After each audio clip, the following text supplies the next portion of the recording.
నవ్వుకోవడం సంతోషం. ఇప్పుడిప్పుడు వెళ్దామా అనిపిస్తుందా? ఇప్పుడిప్పుడు ఎక్కొట్టుదామా అనిపిస్తుందా? మొహమాటం లేకుండా నిజమే చెప్పండి.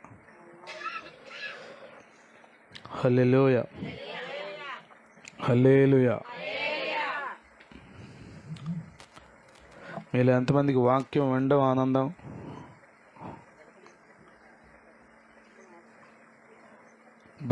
మొదలు పెట్టారా మళ్ళా అనిపిస్తుందా?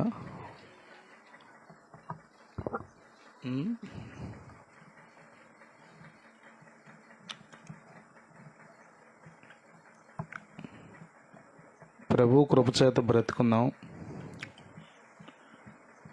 కాబట్టి దేవునితో ఉండడం మనకి ఎల్లప్పుడూ భాగ్యంగానూ మహా ఆనందంగానూ ఉండాలి. ఒకవేళ అలా లేకపోతే దేవుని దగ్గర ప్రార్థన చేసుకుని ఎక్కడెక్కడ అవిధేయత ఉందో వాటన్నిటిని ప్రభు దగ్గర ఒప్పుకొని విడిచిపెడితే ప్రభు కృప చూపి ప్రభువులు ఆనందించే అవకాశాన్ని ఇస్తాడు. హల్లెలూయా, హల్లెలూయా. అర్థమవుతున్న లోకంలో ప్రజలు రకరకాలుగా ఆనందిస్తున్నారు.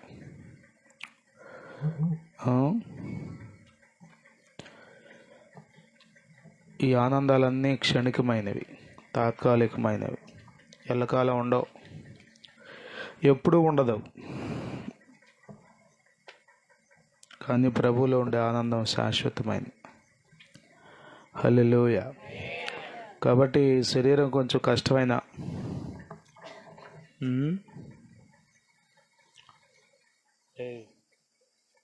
బైబిల్ అది ఇచ్చుకో.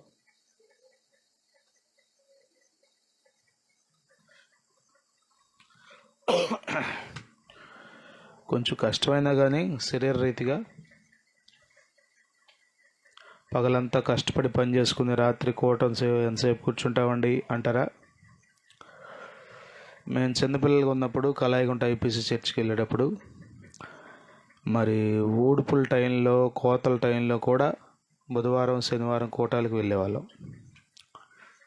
నేనేం ఊడుపుల కోతలకు వెళ్ళలేదు కదా, మా అమ్మలు పోలవరం ఇంకా చాలా ప్రాంతాలు నడిచి వెళ్ళి ఊడుపు ఊడిచి వచ్చి మళ్ళీ రాత్రికి బుధవారం కోటానికి వెళ్ళేవాళ్ళు. బుధవారం కోట ఎంతసేపు జరిగేది తెలుసా? అన్లిమిటెడ్ అన్నమాట. అన్లిమిటెడ్ ఆఫర్లు ఉన్నాయి ఇప్పుడు. ఫోన్ కాల్స్ 10ంటికి ముగిచ్చేస్తారు అన్నట్లుగా ఉండేది కాదు. ఇక ఆత్మ నడిపింపు ఎంతసేపు ఉంటే అంతసేపు. బుధవారం కోటం అంతే, శనివారం కోటం అంతే. మళ్ళీ పొద్దుటే లేచి చెప్పరేటి మళ్ళీ చాలామంది అనుకునేది ఏంటంటే ఏ పని లేకపోతే అప్పుడు ఆరాధన చేద్దామని. సచ్చినా చేయవు అప్పుడు. అసలు ఒళ్ళు కొవ్వెక్కి సోమరితనం ఎక్కువైపోయి అసలు కాలు వంగదు, చెయ్యి వంగదు, నోరు తెరవాలనిపించదు. కాబట్టి దేవుడు మనకు ఓపిక ఇచ్చినప్పుడే కష్టపడి పని చేసుకుంటూనే ప్రభువులో ఆనందించాలి. దేవుని మందిరానికి రావాలి. కొద్దిమంది చెప్తారు, నేను ఇక చదువు అయిపోవటమే ఇక ప్రతి కూటంలో వచ్చేస్తా, ఉద్యోగంలో కొంచెం రిటైర్మెంట్ అవ్వగానే ప్రతి కూటానికి వచ్చేస్తా, ఈ గేదెలు తీసేసిన తర్వాత చెప్పరేంటమ్మా, ఈ అప్పులన్నీ తీరిపోయి కౌలు పొలాలన్నీ ఎవరి వాళ్ళకి ఇచ్చేసి నా వల్ల కాదని దులిపేసుకుంటే ఇక అప్పుడు ప్రతి కూటానికి వచ్చేస్తా అని ఉట్టి మాట. అది దొంగ తీర్మానాలు, అవి జరగవయ్యి. హల్లెలూయా, హల్లెలూయా. మీరు ఏ స్థితిలో ఉన్నారో ఆ స్థితిలో ప్రభు దగ్గరికి రావాలి. ఆమేన్. హల్లెలూయా, హల్లెలూయా.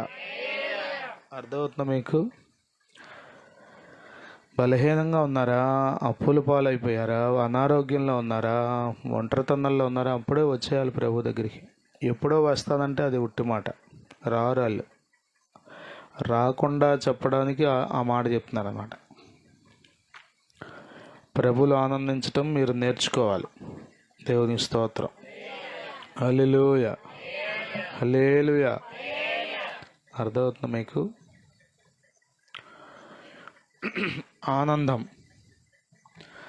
చూద్దాం. 1-2 మాటలు మీకు జ్ఞాపకం చేస్తాయి. రాత్రి వాస్తవంగా నేను కూడా బలహీనంగా ఉన్నా, ఇప్పుడే వచ్చాను. మామూలు పని జరుగుతుంది, నేను కూడా కొంతసేపు ఉండే అక్కడ పని ఏం చేయలేదు కానీ నుంచి సూపర్వైజ్ చేసా, దానికి నీరసం వచ్చింది. మొదటి కీర్తన సామ్స్ 1, 1-2 వచనాలు. దుష్టుల ఆలోచన చొప్పున నడువక, పాపుల మార్గమున నిలువక, అపహాసకులు కూర్చుండు చోటను కూర్చుండక, యెహోవా ధర్మశాస్త్రమునందు ఆనందించుచు దివారాత్రము దానిని ధ్యానించువాడు ధన్యుడు. నాతో పాటు మాట చెప్పండి. యెహోవా ధర్మశాస్త్రమునందు ఆనందించుచు దివారాత్రము దానిని ధ్యానించువాడు ధన్యుడు. ఎన్ని ఆవులెంతలు వస్తున్నాయో ప్రహర్షిత్కి. ఫోన్ ఇస్తే రావు.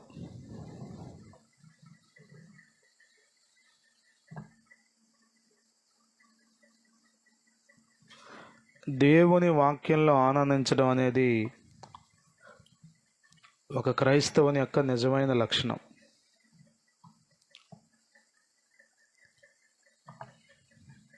నిజంగా మీరు ప్రభువుని నమ్మారు, ప్రభువుని వెంబడిస్తున్నారు, రక్షణ పొందారు, బాప్తిసం పొందారు, బల్లలో పాలు పంపులు పొందుతున్నారు, క్రమంగా దేవుని సన్నిధికి వస్తున్నారు, ప్రపంచంలో సమాజంలో మీ తోటి వ్యక్తుల చేత మీరండి క్రైస్తవులండి అని పిలిపించుకుంటున్నారు అంటే దానికి ఒక గుర్తు ఏంటంటే మీరు వాక్యాలను ఆనందిస్తారు. దేవుని స్తోత్రం. Hallelujah, hallelujah. But his delight is in the law of the Lord అన్నాడు. అతని ఆనందం వాక్యంలో ఉంటుందంట. దుష్టులతో ఆనందించడు, అపహాసకులతో ఆనందించడు, లోకస్తులతో ఆనందించడు, లోక విధానాల్లో ఆనందించడు, లోక మర్యాదల్లో ఆనందించడు, లోక సంభాషణల్లో ఆనందించడు, భోజన పదార్థాల్లో ఆనందించడు, కానీ వాక్యంలో ఆనందిస్తాడు. స్తోత్రం. హల్లెలూయా, హల్లెలూయా. మనము దేవుని సంబంధులం అనడానికి ఇది ఒక గుర్తు. అర్థమవుతుందా? కొద్దిమందికి మందిరం అంటే నీరసం వచ్చేస్తుంది, వాక్యం అంటే నిద్ర వచ్చేస్తుంది. అదేంటి? దైవిక విధానంలో లేరు, దైవ మార్గాల్లో లేరని అర్థం. మీటింగ్ అయిపోయిన తర్వాత నిద్ర వస్తుందా? వాక్యం ఆమెనంటంతో నిద్ర ఎగిరిపోద్ది. అంటే ఆనందం లేకపోవటమే, అంతేమీ లేదు. పిల్లలు చూడండి, కార్టూన్లు ఎంత ఆనందిస్తారో. స్త్రీలు చూడండి, ఈ ఫ్యాషన్ డిజైనింగ్లో, బట్టల్లో, వీటిల్లో ఆడు పొమ్మనే దాకా బట్టలు కొట్టులోంచి పోడు. అమ్మ మీకు దండం పెడతా, కట్టేస్తున్నాం అమ్మ, ఇక అయిపోయింది, మాకు కూడా ఓపిక అయిపోయింది, 10 అయిపోయింది అంటే బాబా. ఆశ్చర్యం ఎక్కడి నుంచి వస్తుందో ఓపిక అసలు కదా. గంటలు గంటలు తీపిస్తారు, చూస్తారు, పక్కన పెడతారు. ఫస్ట్ రౌండ్ ఒక 10 వేస్తారు, వీటిలోంచి మళ్ళీ సెకండ్ రౌండ్ ఒక 4 తీస్తారు, వాటిలోంచి మళ్ళీ ఫైనల్ రౌండ్ 1 తీస్తారు. యేసు రక్తమే ఆనందం, ఆనందం. మన ఆనందం దేనిలో? దావీదు కాపరిగా ఉన్నాడు గొర్రెలకు. దేవుడే అతన్ని పిలిచి రాజుగా చేశాడు.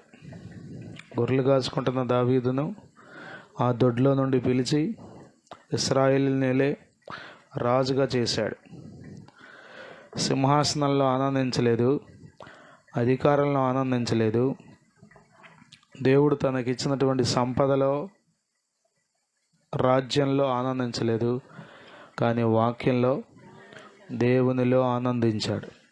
హల్లెలూయా, హల్లెలూయా, హల్లెలూయా. దేవుని వాక్యంలో ఆనందించడం చాలా అవసరం. యెహోషువకు దేవుడు మాట్లాడుతూ అంటాడు, నీవు మోషే చనిపోయాడని బాధపడుతున్నావు, కానీ నేను నీకు తోడుగా ఉంటా. నువ్వు చేయాల్సిన పని ఏంటో తెలుసా? నా వాక్యంలో ఆనందించాలి. నీవు చదువుతారన్నమాట. యెహోషువ గ్రంథం 1వ అధ్యాయం 8వ వచనం.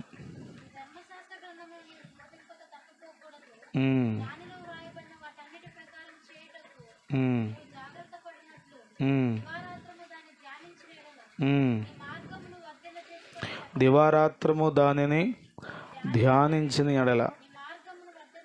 పగలో రాత్రికి అదే పని అంట. కొద్దిమందికి కష్టంగా ఉంది. శుక్రవారం బైబిల్ స్టడీ అంటే కష్టంగా ఉంది, శనివారం కోవటం అంటే కష్టంగా ఉంది, బుధవారం కోవటం అంటే. మన మోషయ్య గారు అంటలా పేతురు గారిని చెరసాల్లో పడేస్తే సంఘం అంట బుధవారం కోటకు రావట్లేదు, అదని ఇదని అనేవాళ్ళు లేరంట. గొడవలు ఇది పోయింది అనుకోలేదంట కదా. రకరకాల మనుషులు. యెహోషువతో అంటున్నాడు దేవుడు, నీవు ధర్మశాస్త్రం ధ్యానించాలి. Meditate the word of God, meditate the law. ధర్మశాస్త్రమును నీవు ధ్యానించాలి. ఆనందం లేకపోతే ఏం ధ్యానిస్తావు? చెప్పరేటమ్మా. ఇప్పుడు ఆదివారం వచ్చిందంటే మంచి కూర తెచ్చుకొని తింటారు. ఎంతసేపు కూర్చొని తింటామంటే ఎంతసేపు అయినా కూర్చుంటాం, ఆనందిస్తూ తింటాం. ఏ తోటకూర అనుకోండి, కచ్చాబిచ్చా నవలేసి అమ్మాయి అయిపోయింది, ఈ పూటకి దరిద్రం వదిలిపోయింది అనుకుంటాం.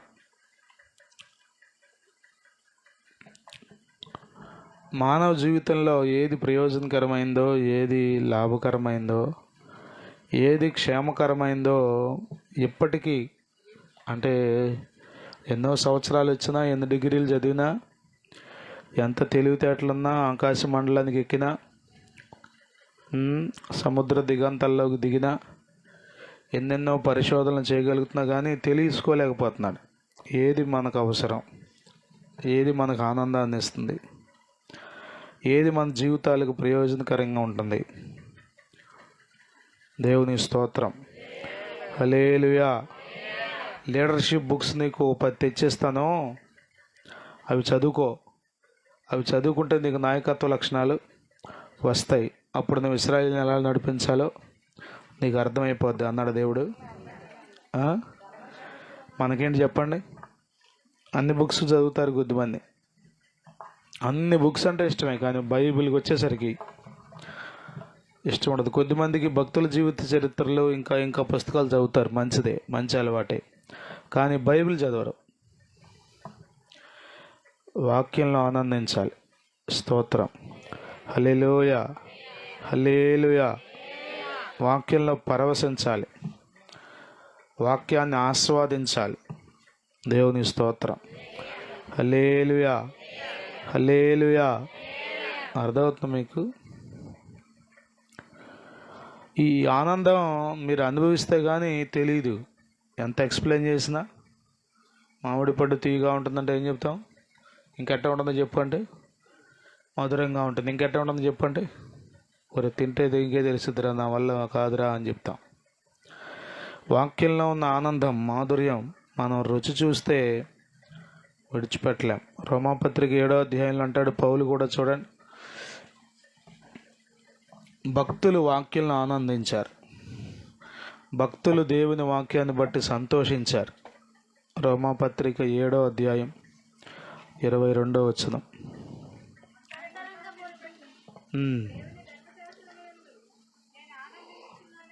చాలు. నేను ధర్మశాస్త్రమునందు ఆనందించుచున్నాను అంటున్నాడు. ఎవరు?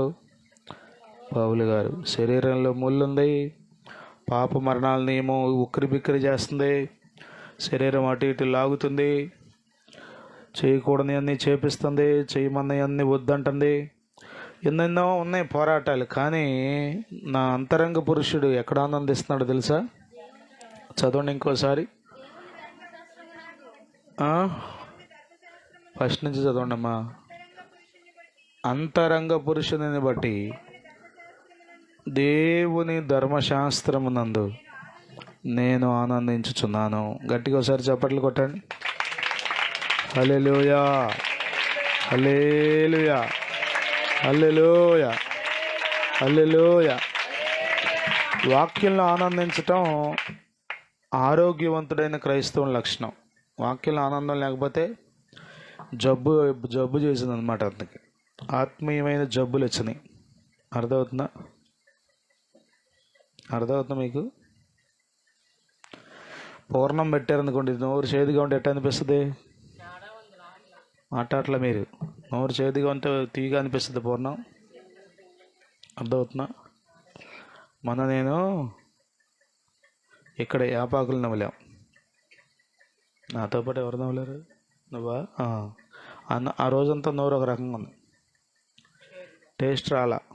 ఏ టేస్ట్ నాకు తెలియలే.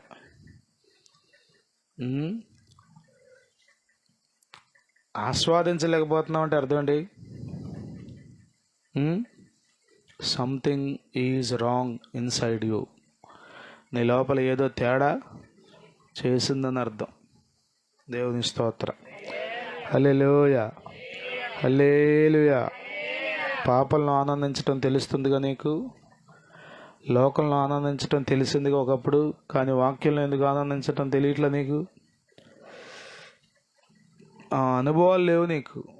సౌలు ఎంతో నిష్ఠగా బ్రతికాడు యోధా మతంలో, ప్రభువుని తెలుసుకున్నాడు. అంటున్నాడు, నేను ధర్మశాస్త్రమునందు ఒకప్పుడు ఆనందించేవాడిని అంటలా. ప్రజెంట్ కంటిన్యూస్ టెన్స్ ఉంది అక్కడ. ఆనందించుచున్నాను అని ఉందా? ఒకప్పుడు ఆనందించాను, ఇప్పుడు ఆనందిస్తున్నాను, రేపు కూడా ఖచ్చితంగా మాట్లాడలే మీరు. ఆనందిస్తాను అని ధైర్యంగా చెప్తున్నాడు. హల్లెలూయా, హల్లెలూయా, హల్లెలూయా. మనకి ఎప్పుడు ఎలా ఉంటుందో తెలియదు బుద్ధులు కదా. మనం ఎప్పుడు ఎలా మారిపోతామో తెలియదు. వాక్యంలో ఆనందించటం అనేది దైవికమైన లక్షణం. దేవుని స్తోత్రం. వాక్యంలో ఆనందించే వ్యక్తి శ్రమ వచ్చినప్పుడు కంగారు పడ్డావు, చచ్చిపోడావు. అర్థమవుతుంది. మొన్న ఒక ఎమ్మెల్యే గారి భార్య చచ్చిపోయింది తెలంగాణలో, సూసైడ్ చేసుకుని ఇంట్లోనే. ఏంటంటే కడుపులు నొప్పి అంట, 3 సంవత్సరాల నుంచి తగ్గట్లేదంట. ఎమ్మెల్యే భార్య అంటే ఎక్కడ చూపించుంటారు? గవర్నమెంట్ హాస్పిటల్లో చూపించారా? చొప్పదండ ఏదో ఉంది ఎమ్మెల్యే, ఆ ఊరు ఎమ్మెల్యే. కొడుకు కూతురు పెద్ద పిల్లలే. నేనేం చెప్తున్నాను మీకు అర్థమవుతుంది అనుకున్నా. వాక్యాలు ఆనందించకపోతే మీ జీవితం ఎలా మారిపోతుందో తెలియదు. శ్రమ వచ్చినప్పుడు మీరు ఏం చేస్తారో కూడా తెలియదు, ఎలా రెస్పాండ్ అవుతారో కూడా తెలియదు. వాక్యంలో ఆనందించాలి. వాక్యం అంటే హుషారు చేయాలి. స్తోత్రం. హల్లెలూయా, హల్లెలూయా, హల్లెలూయా, హల్లెలూయా. జీవింతును నిత్యము నీ నీడలో, ఆస్వాదింతును నీ మాటల మకరంధము. జీవింతును నిత్యము నీ నీడలో, ఆస్వాదింతును నీ మాటల మకరంధము. సుగుణాల సంపన్నుడా, స్తుతి గానాల వారసుడా, జీవింతును నిత్యము నీ నీడలో, ఆస్వాదింతును నీ మాటల మకరంధము. జీవింతును నిత్యము నీ నీడలో, ఆస్వాదింతును నీ మాటల మకరంధము. సుగుణాల సంపన్నుడా. హల్లెలూయా, హల్లెలూయా. ఆస్వాదించాలి, ఆస్వాదించాలి.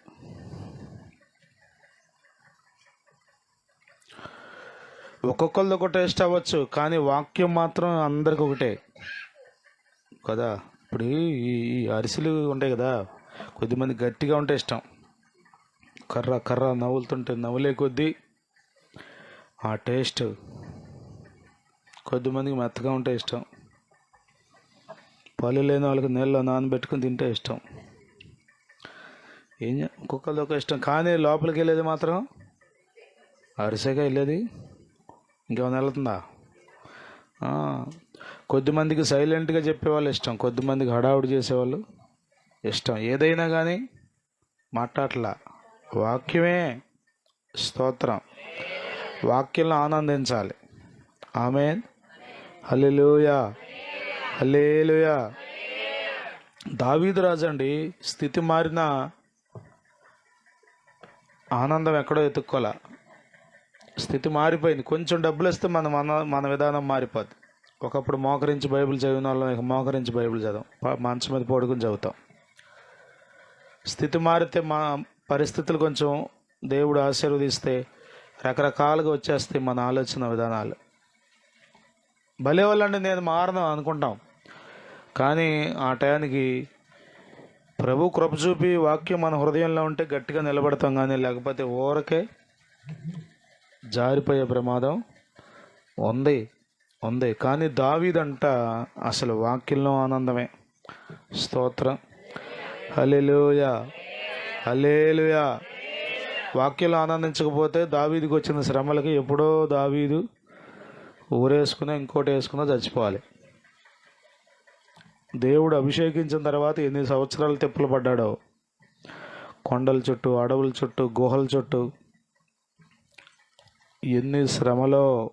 చదవండి 119వ కీర్తన 92వ వచనం చదవండి.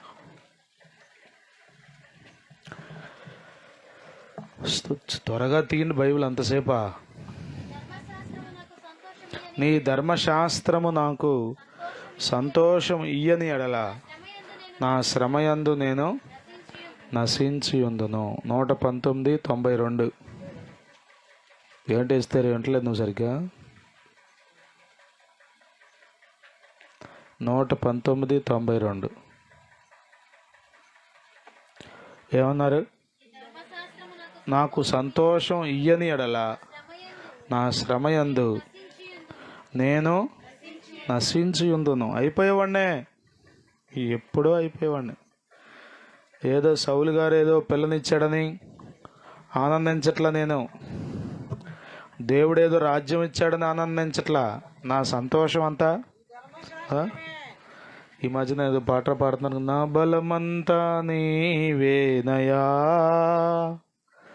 నా బలమంతా నీవేనయా. ఎవరు మన బలం? మన ఆనందం ఎవరు? స్తోత్రం, హల్లెలూయా, హల్లెలూయా, హల్లెలూయా. ప్రభువులో ఆనందించటం నేర్చుకోవాలి మీరు. మందిరంలో కొద్దిమంది ఆనందిస్తారు, కానీ ఒంటరిగా ఆనందించరు. ఒంటరిగా వాక్యాన్ని నెమరు వేసుకుంటూ, మీకు చదువు రాకపోయినా ఆదివారం ఏం చెప్పారు అయ్య గారు, శనివారం ఏం చెప్పారు, ఒక్కొక్క మాట తలపోసుకుంటూ, ఇదిగో ఆ బాలింతరాలు మరి ఉందే ఏం చేస్తుందంట, గొర్రెల కాపరులు తమతో చెప్పిన సంగతులు భద్రపరుచుకొని తలపోసుకుంటుందంట. అందుకే ఆమెను కోరుకున్నాడు దేవుడు. కొద్దిమంది చెత్తంతా తలపోసుకుంటారు, ఏముంటుంది అందులో? యేసు రక్తమే జయం. దావీదుకి ఆనందం దేవుల్లోనే. అందుకనే దావీదుని దేవుడు కోరుకున్నాడు, అందుకనే దావీదుని దేవుడు స్థిరపరిచాడు, అందుకనే దావీదుకు దేవుడు శాశ్వతమైన కృపను చూపాడు. ఆమేన్, హల్లెలూయా, హల్లెలూయా, హల్లెలూయా. ఎన్నో శ్రమలు వచ్చినాయి దావీదుకు కూడా, కానీ ఆ శ్రమలన్నిటిలో కృషించిపోలా, నశించిపోలా, బెంబేలెత్తి పరుగులెత్తలా. అసలు ఆశ్చర్యం అండి. మీరు చదువుతారన్నమాట. సౌలు రాజు చచ్చిపోయాడు, సౌలు రాజు కుమారుడు యోనాతాను కూడా చచ్చిపోయాడు. మనమైతే ఏం చేస్తాం? ఇప్పుడు అమాంతం వెళ్ళి సింహాసనం మీద కూర్చుంటాం. దేవా నీ స్తోత్రం నాయన, స్తోత్రం నాయన, ఎన్నాళ్ళ నుంచి ఎదురు చూసిన కళ నెరవేరింది ప్రభు అనుకో మనం. అసలు ఆ మాట అండి, నేను వెళ్ళనా ప్రభు అని దేవుణ్ణి అడుగుతాడు. ఎక్కడికి వెళ్ళమంటావు ప్రభు అని అడుగుతాడు. హెబ్రోనుకి వెళ్ళు నాయన అని చెప్తాడు. అసలండి ఇప్పుడు రాజు చనిపోయాడు, రాజు కుమారుడైన యోనాతాన్ చనిపోయాడు. ఇక ఇప్పుడు ఏం చేయొచ్చు? అమాంతం వెళ్ళి పడిపోవచ్చు. చదవండి 2 సమూయేలు 2వ అధ్యాయం 1వ వచనం చదవండి.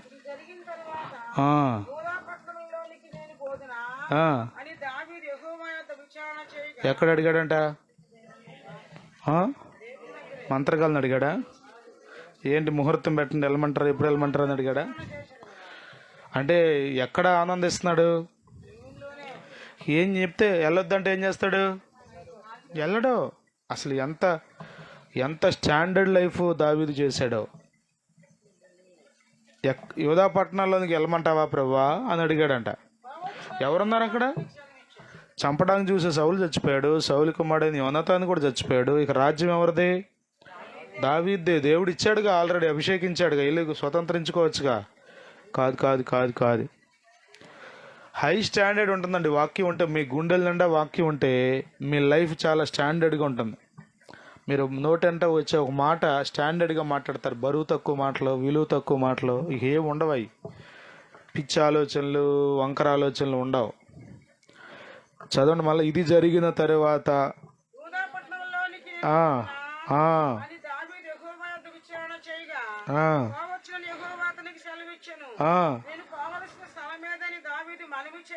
మళ్ళీ ఏమడుగుతున్నాడు? పోవచ్చు అంటే సరే వెళ్ళిపోతున్నాడా? ఎక్కడికి వెళ్ళమంటావు ప్రభువా? ఎన్నో స్థలాలు ఉన్నాయిగా, ఏ స్థలానికి వెళ్ళమంటావు అంటే దేవుడు ఏమన్నాడు? స్తోత్రం, హల్లెలూయా హల్లెలూయా. నీ వాక్యము నా పాదములకు దీపము, దీపము నా త్రోవకు వెలుగై వెలుగై యున్నాటియా దీపము. నీ వాక్యము నా పాదములకు దీపము, దీపము నా త్రోవకు. హల్లెలూయా. దేవుని అడగకుండా ఏది చేయట్లా. మీరు పక్కకు వస్తే నెక్స్ట్ అధ్యాయంలోకి రండి.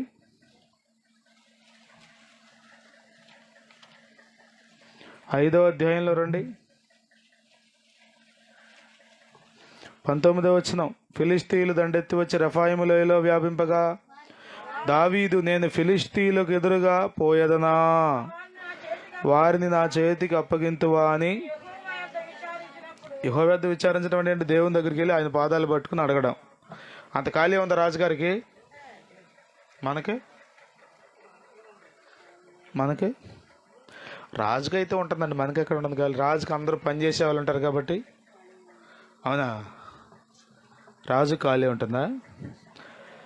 దేవుని మీద మనసు ఉంటే దేవుని కోసం అన్నీ ఖాళీ చేసుకుని దేవుని దగ్గర విచారిస్తున్నాడు. విచారం చేయటం అంటే ఏంటి?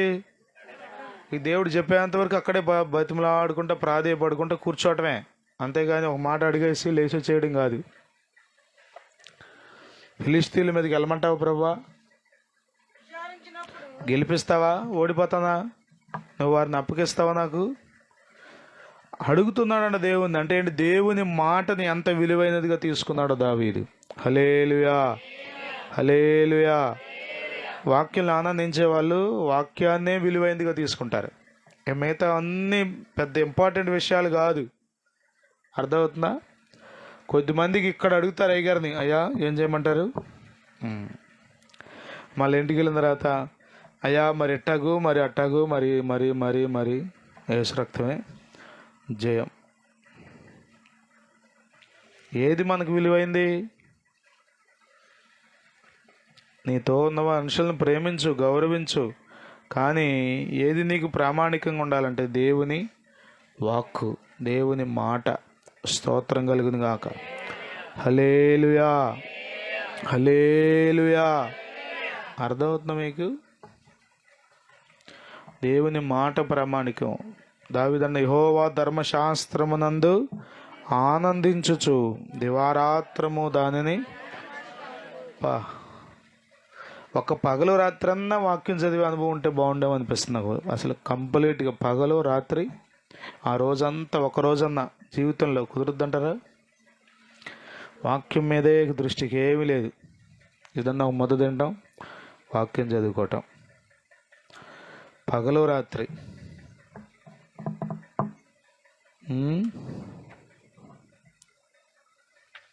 పగలు రాత్రి ప్రభు మనల్ని ఏం చేస్తున్నాడు? కాపాడుతున్నాడు. దీవారాత్రములు కంటి పాపవలే కాచి దీవారాత్రములు కంటి పాపవలే కాచి దయగల స్తముతో బ్రోచి నడిపించితివి, దయగల స్తముతో బ్రోచి నడిపించితివి. స్తోత్రం చెల్లింతుము, స్తోత్రం చెల్లింతుము.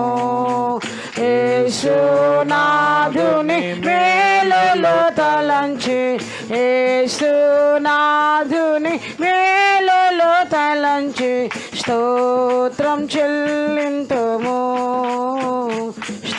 స్తోత్రం చెల్లింతును. హల్లెలూయా, హల్లెలూయా. కాబట్టి దేవుని వాక్యం మనకి ఆనందం కలిగించాలి. పిల్లలకి ఏం ఆనందం? ఐస్ క్రీమ్ అంటే ఆనందం, పుట్టినరోజు అంటే ఆనందం, చాక్లెట్ అంటే ఆనందం. అరే పిల్లలకి భలే చిన్న చిన్న ఆనందాలు ఉంటాయి. మీరు దమ్ బిర్యానీ పెడితే ఆనందించరాళ్ళు, చాక్లెట్ ఇస్తే పరమానందం. సరే పెద్దవాళ్ళకి వీళ్ళకి చాక్లెట్ ఇస్తే ఆనందిస్తారా? వీళ్ళకి మళ్ళీ ఏం పెట్టాలి? అది పెట్టాలి, ముక్క తగలాలి గట్టిగా పంటికి. ఒక్కొక్కరిది ఒక ఆనందం. యేసు రక్తమే జయం. హల్లెలూయా, హల్లెలూయా. ఇది జెహోవా రుచి అన్నారు కదా, అట్లా రకరకాల రుచులు ఉంటాయి. కానీ ఆత్మీయంగా మన మన మన జెహ్వా, మన టేస్ట్ అంతా ఎక్కడ ఉండాలంటే వాక్యంలో. స్తోత్రం, హల్లెలూయా, హల్లెలూయా. 119వ కీర్తనలో అనేక సార్లు ఈ మాట మాట్లాడలేడు. కీర్తనకారుడు అయిన దావీదు అంటాడు, నీ వాక్యం నాకు సంతోషం, నీ వాక్యం నాకు సంతోషం. స్తోత్రం. 174వ వచనం చదవండి. యెహోవా నీ రక్షణ కొరకు నేను మిగులు ఆశపడుచున్నాను, నీ ధర్మశాస్త్రము నాకు సంతోషం. 163 చదవండి.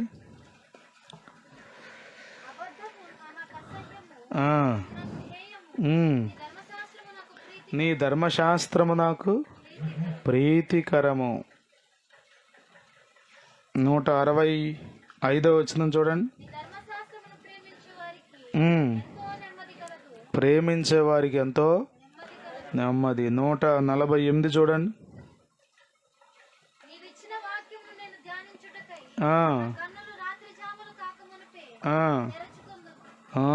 దేని కొరకంట? వాక్యం కొరకు తెరుచుకుంటా అంట కళ్ళు. మన కళ్ళు ఏమో కష్టంగా ఉంటుంది. 127 చూడండి. బంగారం కంటేను అపరంజి కంటేను నీ ఆజ్ఞలు నాకు ప్రియమైనవిగా ఉన్నాయంట. ఏంటి ప్రియమైనవి అమ్మా? దేవుని వాక్యం. స్తోత్రం, హల్లెలూయా, హల్లెలూయా. 47 చూడండి. నీ ఆజ్ఞలను బట్టి నేను హర్షించదను. హర్షించడం అంటే మహదానందం. అవి నాకు ప్రియములు. 24వ వచనం చూడండి. నీ శాసనములు నాకు ఏముంటాయి? ఇన్ని వచనాలు ఎందుకు చూపిస్తుందంటే భక్తులకి ఏమి ఆనందం చెప్పట్లా మీరు. 35 చూడండి. నీ ఆజ్ఞల జాడను చూచి నేను ఆనందించుచున్నాను.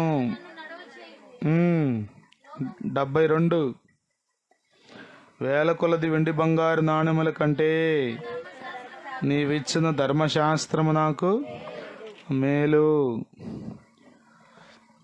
15-16 వచనాలు. నీ ఆజ్ఞలను నేను ధ్యానించదను. 14 కూడా చదవచ్చు. సర్వసంపదలు దొరికినట్లు నీ శాసనముల మార్గమును బట్టి నేను సంతోషించుచున్నాను. మన్నించదను, హర్షించదను.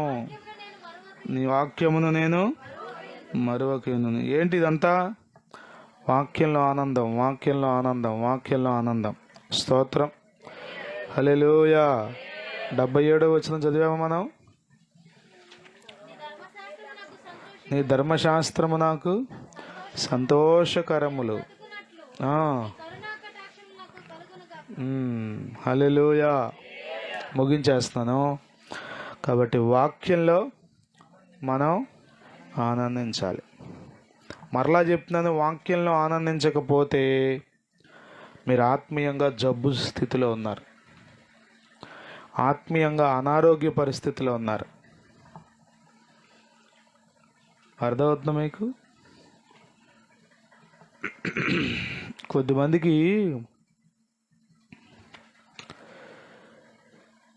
కంప్లీట్గా ఇక ఫైనల్ స్టేజ్కి వచ్చాక తెలుస్తుంది రోగం బయటికి. ఇక అయిపోయింది, ఇక ఏమీ లేదు అసలు. ఆ రోగం ఛాయలు కూడా, ఆ లక్షణాలు కూడా ఏం కనబడవు. మంచి ఆరోగ్యంగా తిరుగుతూ ఉన్నట్టుంటాడు. తీరా ఏదో తేడా చేసిందని. బావదేవరపల్లిలో పీడి గారు ఒక ఉన్నాడు, చాలా ఆజానుబాహుడు, మంచి బలశాలి. ఊరికే ఈ చేత్తో 10 మంది, ఈ చేత్తో 10 మంది తోయగలడు, పడేయగలడు. అంత బలంగా ఉండేవాడు మనిషి. సంథింగ్ గరికిపాటి ఏదో ఉంది పేరు. ఆయనకి కాళ్ళు నొప్పులని, మోకాలు నొప్పులని అన్ని ఎముకల డాక్టర్ల దగ్గర తిరిగాడు ఆయన. మామూలుగా ఎక్స్రేలు తీయటం, స్కానింగ్లు తీయటం, తీరా చూస్తే అన్ని ఎముకలు బాగానే ఉంటాం, నీకు ఇబ్బంది ఏమి లేదు, ఏదో పెద్ద వయసు కాబట్టి కొంచెం అని ఏదో మందులు రాసివ్వడం. తీరా ఏదో ఒక డాక్టర్ చెప్పారంట, ఇది మొత్తానికి ఏదో సంథింగ్ అని బయాప్సీ చేస్తే బోన్ మ్యారోలో క్యాన్సర్ అని తేలిన 2వ రోజు 3వ రోజు చచ్చిపోయాడు. అప్పుడు దాకా బతికే ఉన్నాడు, అన్ని హాస్పిటల్ తిరిగాడు.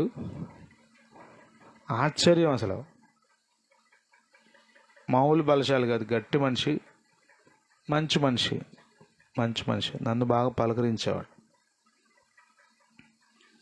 నేనేం చెప్తున్నానంటే కొన్ని జబ్బులు ప్రారంభంలోనే బయటపడవు. ఊరికి మనకు జ్వరం వచ్చినట్టుగా తెలిసిపోద్ది, జ్వరం వచ్చినట్టు ఆ లక్షణాలు, సిమ్టమ్స్. ఒళ్ళు నొప్పులు, జలుబు, ఇవన్నీ తెలుస్తాయి మనకి. కానీ కొన్ని పెద్ద పెద్ద ముదురు జబ్బులు ఉన్నాయి, ప్రాణాన్ని వేసుకుపోయాయి. అవి ఏం చేస్తాయి? తెలవు మనకు అసలు. ఈ ఆత్మీయతలో కూడా అంతే.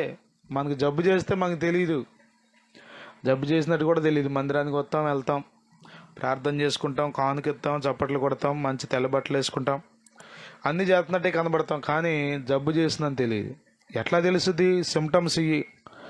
వాక్యంలో ఆనందించలేవు. వాక్యం చదువుతుంటే ఆనందం కలగదు, వాక్యం వింటుంటే ఆనందం కలగదు, వాక్యం గురించి మాట్లాడుకోవాలనిపించదు, ఇంకేవైనా మాట్లాడుకోవాలనిపిస్తాయి. ప్రభుత్వం గురించి మాట్లాడుకోవాలనిపిస్తాయి, ఎలక్షన్ల గురించి మాట్లాడుకోవాలనిపిస్తాయి, ఊళ్ళో సంగతులు మాట్లాడుకోవాలనిపిస్తాయి. చెప్పరేంటి? అన్ని సంగతులు మాట్లాడుకోవాలనిపిస్తుంది, కానీ వాక్యం గురించి మాత్రం మాట్లాడుకోవాలనిపించదు. అంటే అర్థం ఏంటి? నీకు జబ్బు చేసిందని అర్థం. కొద్దిమంది వెళ్ళిపోతారు చూడండి, ఊరికే వచ్చానుకోండి, ఏ మాట అయినా చెప్పండి, కూర్చుని అంటారు. కానీ వాక్యం గురించి మాట్లాడండి, పాపం గురించి, పవిత్రత గురించి, పరలోకం గురించి, నరకం గురించి, వీటి గురించి మాట్లాడుతుంటే కష్టంగా ఉంటుంది. సర్లే వదినా, ఇదిగో నేను పొయ్యి మీద పాలు పెట్టొచ్చా, మర్చిపోయి వెళ్తాలే సరే ఇంటికి ఆవిడతో పాటు వెళ్తే పాలు ఉండవు పొయ్యి మీద. ఈ వాక్యాలు ఆనందించలేరు. ఆ సంభాషణ, దేవుని గూర్చిన సంభాషణ కూడా నచ్చదు.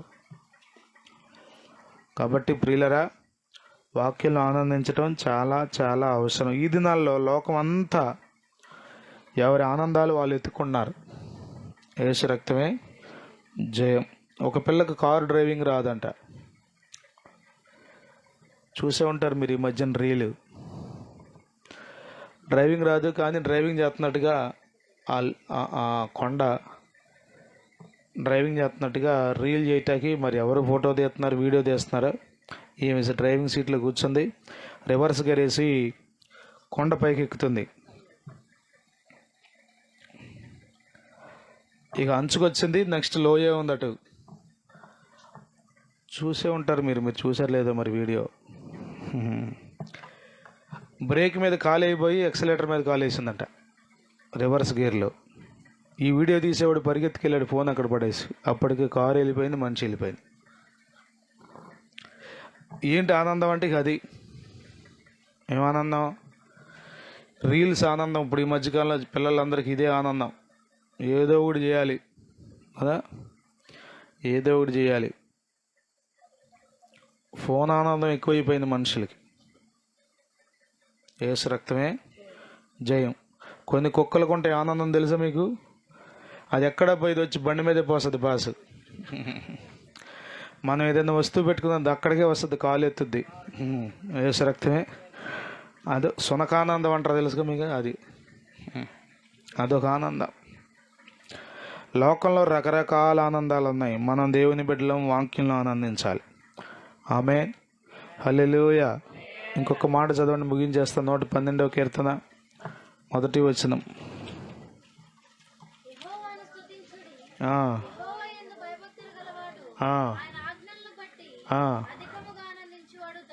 బా, మోతాదు పెంచాలంట. మామూలు ఆనందం కాదంట. ఏ ఆనందం? అధికమైన ఆనందం. స్తోత్రం. చెప్పండి ఈ మాట నాతో పాటు. ఆయన ఆజ్ఞలను బట్టి అధికముగా ఆనందించువాడు ధన్యుడు. ఎంత ధన్యుడంటే వీడు కంగారు పడ్డ దేనికి. 112వ కీర్తనలో ఉన్న ఆశీర్వాదాలన్నీ ఈ వ్యక్తికి వస్తాయి, ఈ వ్యక్తికి, ఇలాంటి వ్యక్తికి వర్తించే ఆశీర్వాదాలు. వానికి ఇంట కలిమి సంపద, వాని సంతతి వారి భూమి మీద బలవంతులు అవుతారు. అద్భుతమైన మాట 7వ వచనంలో ఉంటుంది. వాడు దుర్వార్తకు, అబ్బా ఈ రోజులు ఊరికి గుండెలు ఆగిపోతున్నాయి, చెమటలు పట్టేసి ఈడు పడిపోతున్నాడు ముందు. అందుకే నేను కొన్ని దుర్వార్తలు చెప్పాలంటే ఎట్లా చెప్తున్నారు?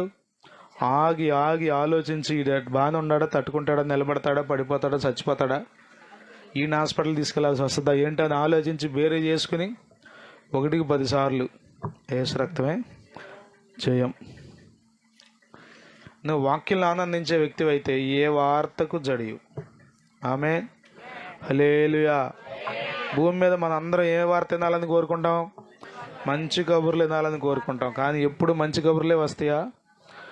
మనం అనేక వార్తలు వినాల్సి వస్తుంది, దుర్వార్తలు.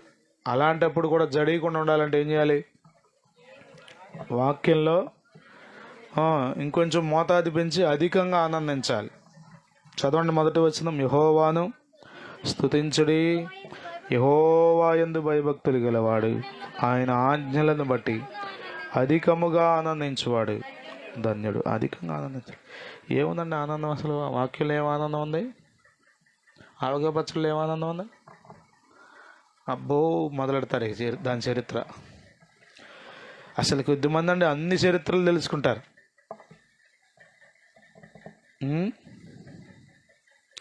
ఇప్పుడు యూట్యూబ్లో వచ్చిన ఆవకాయ పచ్చడి తింటే మంచిదా కాదా అని వాయిస్ కొడితే మళ్ళీ టైప్ కూడా చేయవసరలా, వాయిస్ కొట్టేస్తే వచ్చేస్తుంది. ఒకడు మంచిదంటాడు, ఒకడు మంచిది కాదంటాడు. నీ బుర్ర చెడిపోద్ది. ఇప్పుడు కాఫీ టీలు చూడండి, కొద్దిమంది డాక్టర్లు మంచిది తాగేయమంటారు, కొద్దిమంది డాక్టర్లు అసలు అది మీకు చాలా ప్రమాదం అని చెప్తారు. ఏం చేయాలి? యేసు రక్తమే. అన్నిటికీ క్లారిటీ వాక్యంలో ఉంది. మనం ఏం చేయాలో, ఏం చేయకూడదో, ఎలా ఉండాలో, ఎలా ఉండకూడదో వాక్యంలో దేవుడు గ్రంథస్థం చేసి పెట్టాడు. హల్లెలూయా, హల్లెలూయా. పాత నిబంధన కాలంలో ధర్మశాస్త్రం పెద్ద పెద్ద చుట్టలుగా ఉండేదంట, గ్రంథపు చుట్ట. చర్మపు కాగితాలు. అసలు ఆ బుక్స్ మీకు తెలుసో లేదో మరి, మీకు చూసే ఉంటారు అనుకున్నా. ఇంత పెద్ద టీవీ ఫస్ట్లో, దానికి బీరువా డోర్లో గట్ట తీయటం ఇట్లా వేయటం, ఇంత పెద్ద టీవీలు ఉండేవి. ఇప్పుడేముంది ఇదే పెద్ద టీవీ, మన జేబులోకి వచ్చేసిన టీవీ.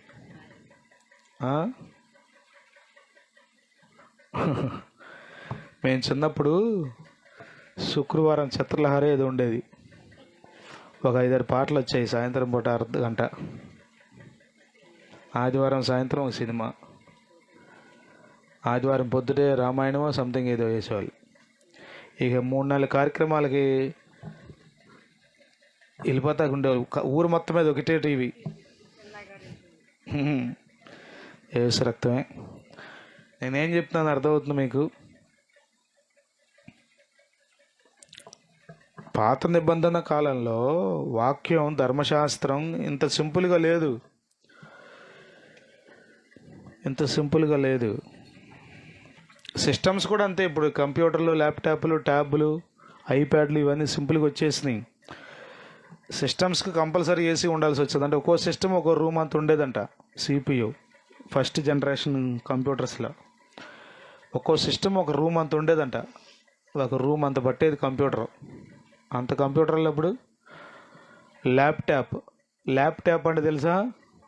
ల్యాప్ అంటే తొడల మీద పెట్టుకుని చేసే ట్యాప్. డెస్క్ టాప్ అంటే బల్ల మీద పెట్టుకుని చేసే డెస్క్ టాపు, ల్యాప్టాప్, వాటికి పేర్లు అయ్యి ఏమీ తెలియదు కొద్దిమందికి. ల్యాప్ అంట, టాప్ అంట. ఏసు రక్తమే. నేనేం చెప్తున్నా అంటే, దేవుడు మనకు మొన్న రాజేష్ బిఎస్ఐకి వెళ్ళాంట. బిఎస్ఐ ఉందా మీకు బైబిల్ మీద? ఉందా? ఏంటది బిఎస్ఐ అంటే? లోపల ఉంటుంది చూడండి, బైబిల్ సొసైటీ ఆఫ్ ఇండియా అని. బెంగళూరులో ఉంది దీని ప్రధాన కార్యాలయం. మంచి పని చేశాడు రాజేష్.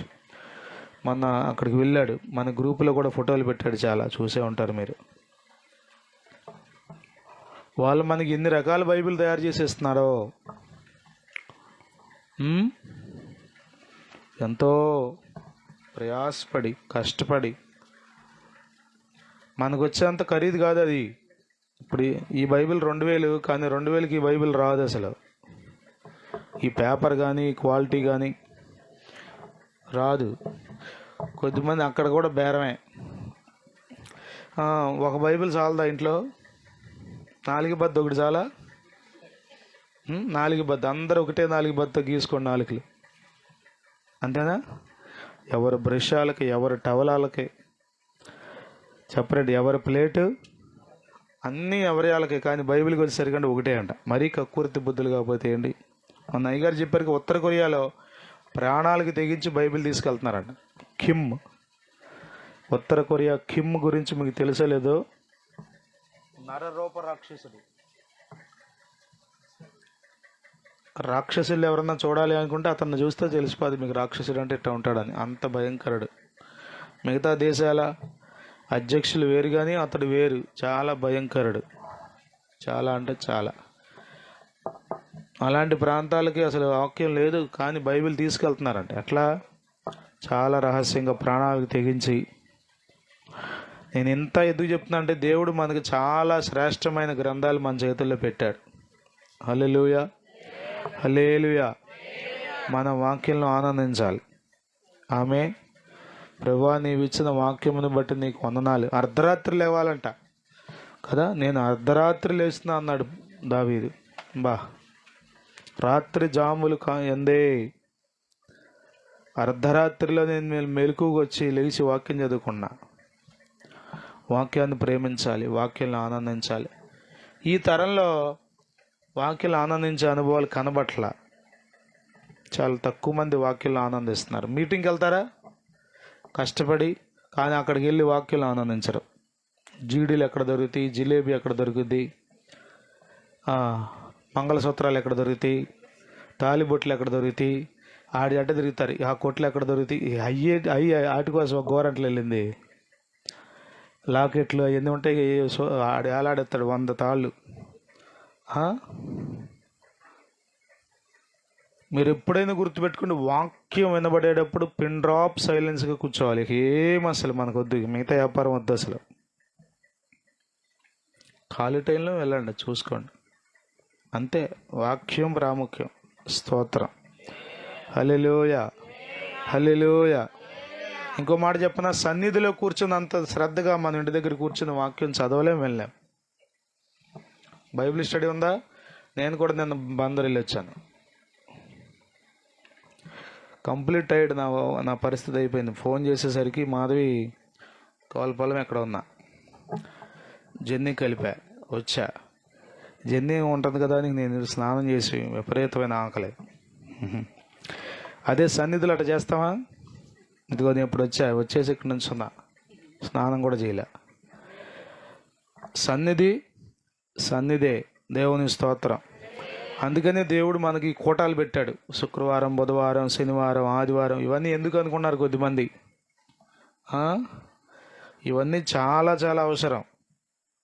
ఒక డిసిప్లిన్గా, క్రమశిక్షణగా కూర్చుని వాక్యం వినాలంటే మందిరంలో మాత్రమే అలా చేయగలం. మిగతా ఎక్కడ మనం యూట్యూబ్లో వాక్యం వెంట చాలా డిసిప్లిన్గా కూర్చున్నప్పుడు వాక్యం విన్నారు మీరు? యూట్యూబ్లో వాక్యం వెంట ఎట్టంటారు? కుర్చీలో పడుకుంటారు, మంచం మీద పడుకుంటారు, కాలు పైకెత్తి పడుకుంటారు, ఎన్ని రకాల యాంగిల్స్లో పడుకోవాలి. ఇన్ని సిస్టమ్స్ మనకి అర్థమవుతుందా? కళ్ళు మూసుకుని ఉందాం అనుకుంటారు కొద్దిమంది. ఇక అంతే, అక్కడికి వెళ్ళిపోతారు. ఎటు వెళ్ళిపోతారో తెలియదు. ఒక్క నిమిషంలో పడుకుని నిస్సి నానా నీతో వస్తాంది అంతే. నేను బైబిల్ తీసుకుంటాకి వెళ్ళని వచ్చరికి పడుకున్నాను. కొద్దిమందికి అట్ట నిద్రపడద్దు మీటింగ్ అంటే. మనం వాక్యంలో ఆనందించదుము గాక, అధికముగా ఆనందించదుము గాక. మన ఆనందం రోజు రోజుకి ఆత్మీయంగా పెరుగును గాక. ప్రార్థన చేసుకున్నాం. అయినా నీ వాక్యంలో దివారాత్రం ఆనందించే కృప మాకు దయచేయండి. బలహీనం ప్రభా, శరీర సంబంధులం, మమ్మల్ని క్షమించండి. కుడి ఎడమలకు తొలగిపోకుండా కాపాడండి. నాయనా, దివారాత్రము నీ వాక్యమును ధ్యానించే అనుభవం, అట్టి గొప్ప ఆత్మీయ మెట్టు మాకందరికీ దయచేయండి.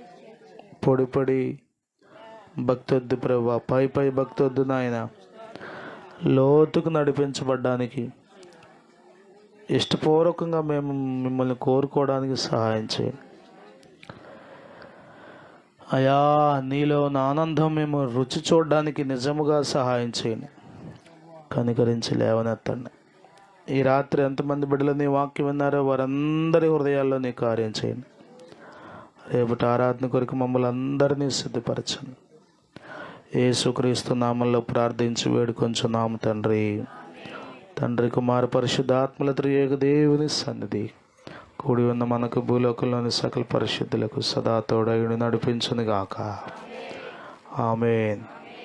హల్లెలూయా, హల్లెలూయా. మీ అందరికీ వందనాలు.